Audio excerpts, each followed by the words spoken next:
Hey, everybody, welcome to Breakfast All Day. Christy and Alonso are here. Matt is on sabbatical, but we expect him back at some point. And in the meantime, things just keep happening. So let's talk about the week that we just got through.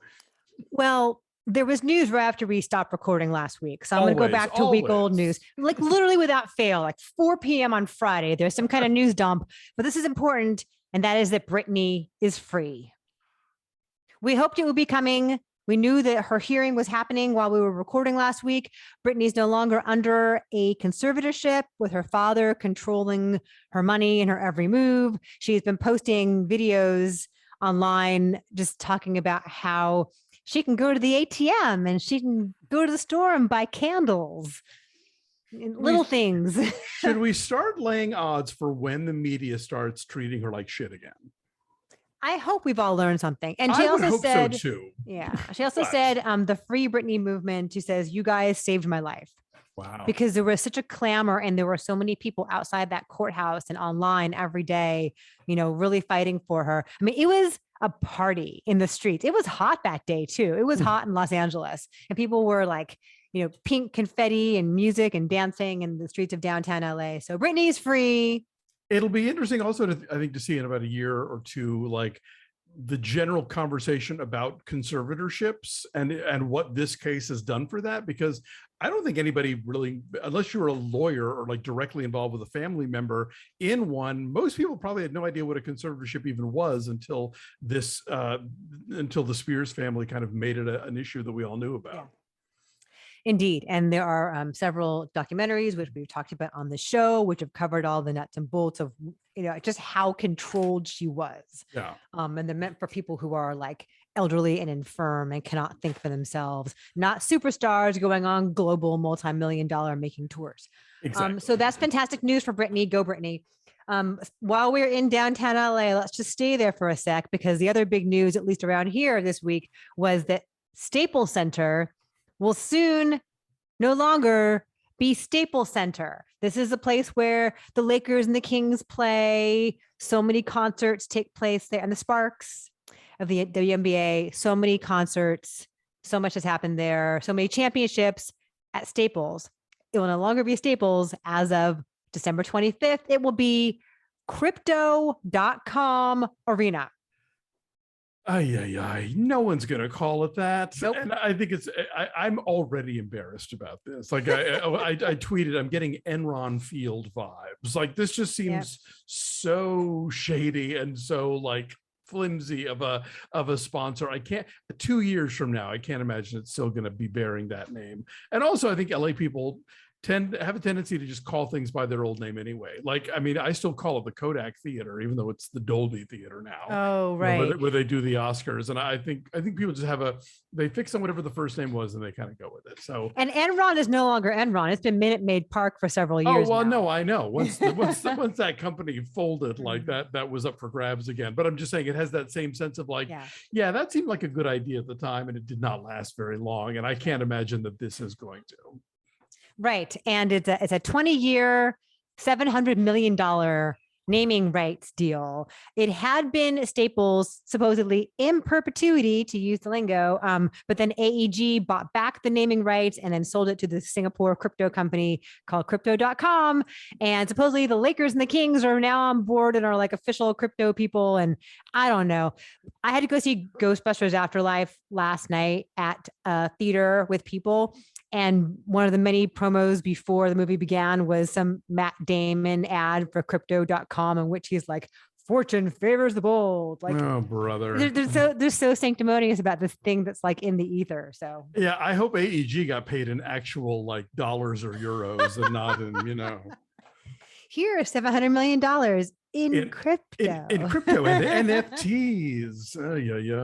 I find it all very confusing. So that's a thing that happened and everyone's pissed. And you're right. No one's going to call it Crypto.com. Some people are like, we're going to call it the Crypt. But that doesn't sound like a fun place to go see, Adele perform. Today's Adele Day. It's Adele Day. Adele's new album is out today. Oh, is it? Nice. Okay. Very exciting. Also, I know you don't like trailers, Alonso. I completely understand that, but there are several big trailers that came out this week, including like a big countdown to when the new Spider-Man Far From Home, No Way Home, No Way Home on the Range, no, whatever no. the new I know they had an event for the trailer, so it's like I just don't even want to deal with it. How much do you hate that? I was thinking about you, like, look, if other people get excited about that stuff, fine. I mean, like, I always go back to what Matt Singer once said about Comic-Con, that it's like a movie studio's favorite film festival because you can show up with a trailer and a poster and the stars, and you don't have to actually show the movie, and yet you still generate all this excitement and press coverage. And it's like, at some point, can we just see the movie? I would like to see the movie. I do still want to see the movie. Right. I just don't want to see the million ads and promo events and teases and poster drops and to get there. There were several posters that gave little driblets of who the Spider-Man villains might be. And so, did you watch this, Alonso? No. Oh, we did. Right at 5:30, the second it came out, there's a person in my house who was very excited about this. So we watched it together, and they tell you who the villains will be after much speculation about who they will be. Do you want to know? Sure. There's the Secret Six, right? The Sinister Six, but you only see 5, which still leaves a little bit of mystery. Mysterio. Maybe he's one of them. So you got your Doc Ock and your Green Goblin and your Sandman and your Electro and your Lizard. So that's room for one more. Okay. Will it be Vulture? Venom? Vulture? Well, Michael Keaton, I think, is in it, right? So is Vulture in it? I don't know. I don't. Anyway. I like walking into theaters knowing as little as possible. I know other people don't do that, and great. Go chase down all the spoilers and find the leaked screenplay pages online and whatever you want to do. I just leave me out of it. I just want to go in and see the movie and be surprised by things. And I'll never do it as well as Dave White. Dave White builds the bubble around himself that at the end of Prometheus, he was like, this is an Alien prequel? Like, he had no idea, literally. So like, really I admire that level of, don't tell me anything. That takes effort. That takes effort. Thank you, Dave White. So, okay. So I'll tell you about some other trailers that I know you didn't watch, but that others might be interested in. The first Pam and Tommy trailer came out, where we get to see Sebastian Stan and Lily James, who is unrecognizable. She looks a lot like Pamela Anderson and not like Lily James. Sebastian Stan just looks like a grungy, tatted version of Sebastian Stan. But it looks very meta because it's a Craig Gillespie movie. Oh, well, there you go. And so it's like, rewind it. Ooh, and here's the part, it's like through the lens of it being, people watching the porn tape. Gotcha. And Seth Rogen, right, is the guy who's Seth Rogen's in it. Yes. And there is a trailer for Nightmare Alley now, the Guillermo del Toro movie. And then this like 3+ minute long trailer for Marry Me, the Jennifer Lopez and Owen Wilson romantic comedy that's coming out next year. And I'm still having a hard time wrapping my brain around the possibility that in any universe, Jennifer Lopez and Owen Wilson end up with each other. It's called acting, Christy. Acting. It looks kind of like Notting Hill in that she's like a global pop superstar. She's supposed to get married live on TV to her reality star singer boyfriend. And then it all falls apart. And then she like randomly picks Owen Wilson out of the audience. It's kind of like how Alex picked Bradley to be her anchor on the morning show.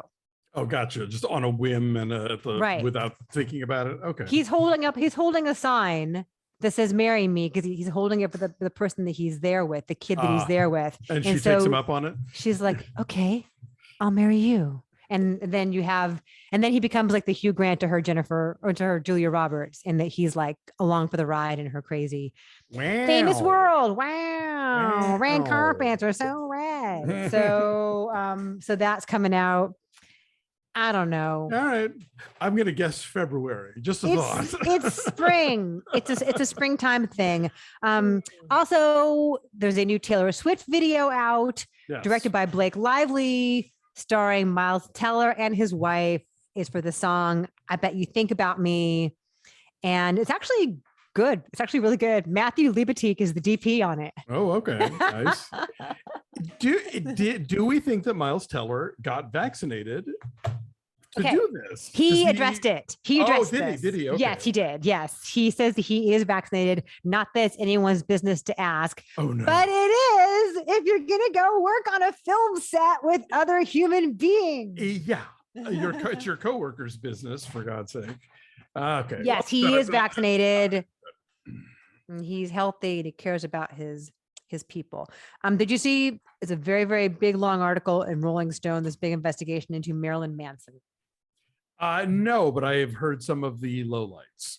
I started to read it. It's very long. I couldn't finish it because it's just very depressing. And it basically says like, he told us who he was. It's that Maya Angelou thing of like, when someone shows you who they are the first time, believe them. It's that where like he put on this persona, but then increasingly that became the reality. Like he actually insisted on everyone calling him Marilyn and not Brian, and all the stuff about rape and cruelty. And it wasn't just this shocking persona that he put on, it was actually his lifestyle. And so he would lock women in his recording studio.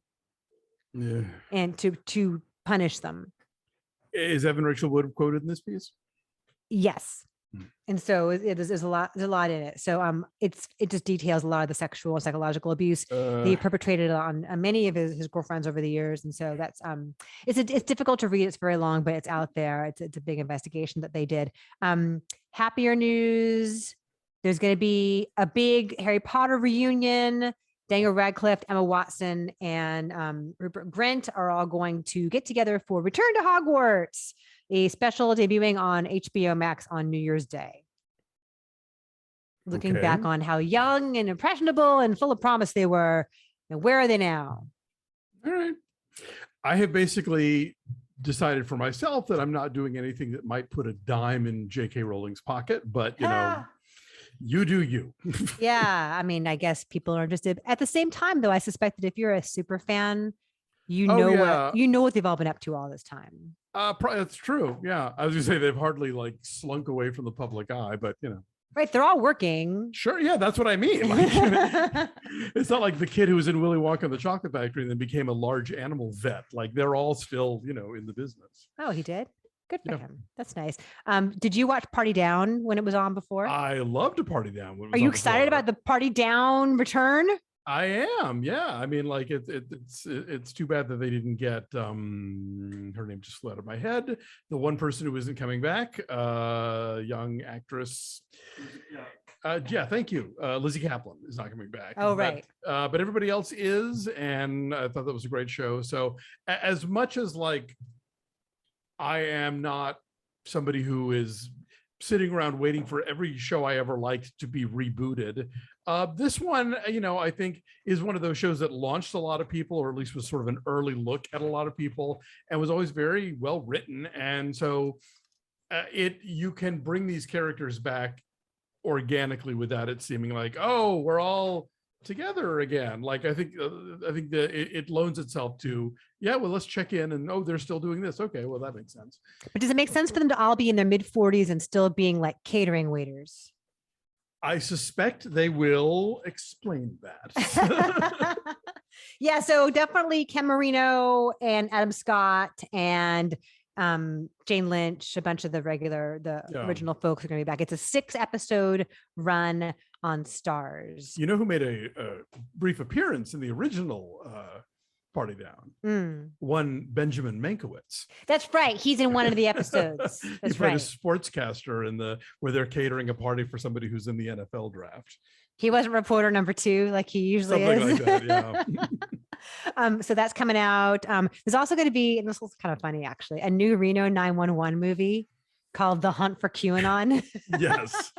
Which that sounds promising. I never saw the movie. Did you remember? Yeah, I did. Yeah. And and that's just a great cast. I mean, it's like, you know, Niecy Nash and Wendy McClendon Covey. It's just, they're all really, they're all really funny. So that's coming out December 23rd on Paramount Plus. Now, you have to have seen the Quibi show to be able to keep up with this. There's a Quibi show about Reno 911? There was a Quibi Reno 911 show. Yeah, that was one of the, Speaking of Q. Yes. Hundreds of QAnon followers returned to Dealey Plaza this past week. Hope springs eternal. The JFK Jr. will show up again. And then like, he doesn't show up again. What are the odds? Oh, look, whoever has the like ugly eagle t-shirt and water bottle franchise for that part of town is raking it in, I'm sure. But I don't know that anybody else is benefiting from any of this.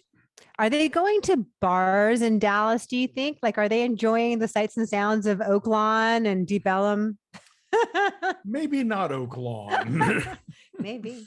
Yeah, that's true. Maybe surreptitiously Oak Lawn. Yeah, I have no idea. I don't know what's going on with Q, but what is fascinating to observe is that no matter how many times a thing that they're certain is going to happen doesn't happen, it is built in that no, it's okay. It's all part of the plan. It's the next thing with the blah, blah. So like hope literally springs eternal with these folks. It does. So once again, for those of you keeping score at home, JFK Jr. still dead. Still dead.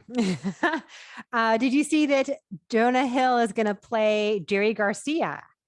Yes. And what I'm more excited about is that this is going to be a Scorsese biopic about the Grateful Dead written by Larry Karaszewski and Scott Alexander. Yep. That's a combo I'm very interested in. I have personally never been into the Grateful Dead, but they are the kind of sort of American outlier that I think Karaszewski and Alexander cover so well. Sure. And one of their scripts in Scorsese's hands, I'm really interested to see how that goes. And yeah, Jonah Hill, I think, could nail it. Sure. Yeah, that's good casting there, I think. And Scorsese clearly loves music so much, and it's been a huge part of his ethos throughout his films. And he's made so many documentaries and so many concert films. So to see him do like a feature narrative look at like a Titanic figure in music will be interesting. So that is in the works. As some casting news that came out. It's going to be on Apple Plus, I believe. Oh, okay.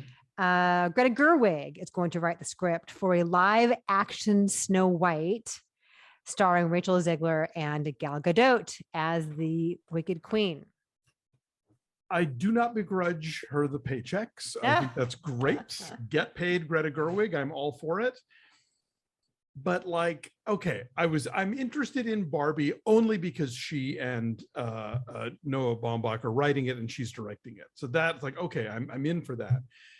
This one is just like, oh, I guess I'm sort of interested in it if you're writing it, but like, I would love to see more stuff that you really want to make and not just these big studio franchisee paychecks. Well, maybe she feels like she can bring her own particular flavor to the big studio thing. And Chloe Zhao certainly thought she could do that with Eternals. I'm sure she can. And here's the thing. I think if she were doing one or the other, I'd be like, yay. But both of them, it's like, okay, let's pump the brakes here. Also, the fact that I really am done with the Disney live action remakes. Yes. Could we just not anymore? But you know, I'm not dreading it as much as I would have because Greta Gerwig's writing it. I wonder if, serious Disney files, people who have the annual pass and they have the sticker on the back of their car and all that stuff. Like, I wonder if, people who love the animated films, if they just feel like they'll never grow tired of any incarnation of the Disney IP. I think it feels like just desperate retread, cashing in. Even Nick is like, oh, it's lazy. Why do they keep doing live action versions of their animated movies? Yeah, I mean, it's hard to say. Obviously, there are some Disney fans who are just in the tank for whatever, and they're down and yay for all of it. But I would imagine that, there's got to be a contingent that's like, we're doing this again. Because look, every studio is digging through their own vaults to see what they can, unload or breathe new life into or turn into a TV series or whatever. So it's not like Disney is alone in this, but they're this very specific thing of taking their classic animated films and doing a live action version. It's like, were they not already accessible enough? I mean, it's not like, oh, we have this foreign film and it's great, but it's got subtitles, so we have to do it in English. But it's like, no, but everybody already loves the cartoon. You are setting yourself up to like have to live up to this thing that people already love. And more often than not, you're not going to get even close to the level of the thing that people already love. So obviously, somewhere in accounting, they've decided this is a good idea. I would never second guess their understanding of how to not leave a single dime on the table. But I'm kind of fed up with them. It's just familiar. It's a thing you know. Here's a thing you know and like, and here's a slightly different version of that thing that you know and like. And live action, if anything, limits what you could necessarily do versus an animated film. I mean, yes, with CGI, you can pull off just about anything, but I mean, animation itself is already so flexible and open to flights of fancy that grounding it into something that's live action, I think just automatically makes it less ephemeral or less magical somehow. Yeah, I agree. Although I did enjoy Kenneth Branagh's Cinderella. That was very pretty. It was all right, but I mean, oh God, The Lion King, no, thank you. Yeah, for the most part, I haven't enjoyed these at all. So anyway, maybe there's hope this will be good. Beto O'Rourke is running for Texas governor. There was already a documentary about him running for Senate called Running with Beto, in which he's physically, literally running because he's a runner. He did not beat Ted Cruz, sadly, but now he's going to run for governor of Texas. So using all that notoriety and all that clout and trying again. I have said on this program before, Bill Abbott is one of the worst governors in the state or in the nation. So like Greg. What did I say? Bill. Oh, that's a different guy who I also about is Bill Abbott a good guy? Greg Abbott's not a good guy. Bill Abbott is also has problems, but no, Greg Abbott, governor of Texas, is terrible. So I'm for anyone who wants to unseat him. Yes, maybe there'll be a Running with Beto sequel. I'm sure talks are happening right now. Right. And then finally, some happy news to end on. I thought of you immediately when I got this news release. It's going to be a series called Fireplaces of the World. Basically, you just turn it on and it's like a fireplace in Japan or a fireplace in Tanzania or a fireplace in Norway.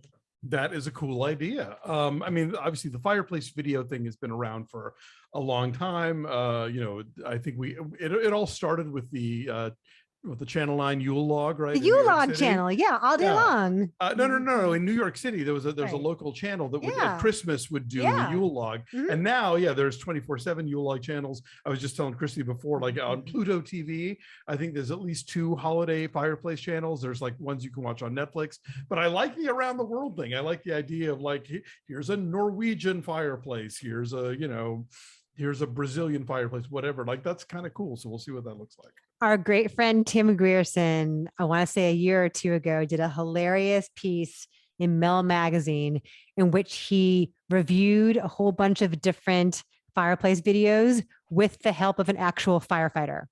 Oh, nice. Who was able to speak to the authenticity and the crackle. And he specified, okay, this one has music. It's just all one camera angle, but it has music, or like maybe they do a dissolve to like a side angle of the fireplace, and so the firefighter like took it really seriously and talked about how different kinds of wood burn differently. Oh, neat. I think Bibbs and Whitney did a fireplace review at one point on Cancel Too Soon, or one of their shows. Hallmark Channel used to do a thing on like Thanksgiving night where they would have like a 3-hour block of fireplace with like puppies and kitties, and then like 1 year was like little pigs. It was adorable. We all need that now more than ever. We need the cozy comfort of the fireplace channel. It's very relaxing, especially for those of us who live in a part of the world that almost have almost no need to ever light one, so there's something about wearing shorts but seeing a nice crackling fire on your television. We turn on our fireplace sometimes. We have a really cool like mid-century modern like thing with bricks and beams, and there you go. So it gets chilly, it's cozy. We have candles, we have blankets, we got the doggy on the couch because it's like 60 degrees. Exactly. Do you make s'mores? We don't. And I forgot to mention this in my Ghostbusters review with Katie, which is coming up next. There's a whole bit with miniature Stay Puft Marshmallow Men where like they turn each other into s'mores. Like, is that cannibalism? Well, if they consume them, yes. They're lighting each other. They're like roasting each other over a fire at a barbecue at Walmart. And then like one of them like lays down on a graham cracker and the other one's like put a piece of chocolate on top of them. There's no interior logic to the whole Stay Puft Marshmallow Man situation, but this is like the least of Ghostbusters problems, which we will address very shortly. I'll let you and Katie take that one. Yes, So that's all I got for you for news. Well, thanks everybody for watching. Like this video, subscribe to our YouTube channel. Check us out at BeFast All Day on Twitter, Instagram, and Facebook. And hey, drop by our Patreon page. We're currently are we still taking votes for? I think it's about done, but Chef was in the lead. All right. Well, I'm still rooting for a last minute Babbitt's Feast surge, but I never get what I want. Anyway, off the menu once a month, our subscribers pick a film that we have never discussed on the show to talk about. We have 5 or 6 food related entries this month. So if you're a subscriber, you get to vote. You also get videos like this with no commercials. You also get TV recaps, including the morning show, which is ending this week, season 2 anyway, and the great season 2, which dropped this week. And we'll be talking about the first couple episodes of that. So all this and much more at our Patreon, patreon.com/BeFastAllDay. Have a good week, everybody. Take care of yourselves and each other. We'll see you next time. Bye.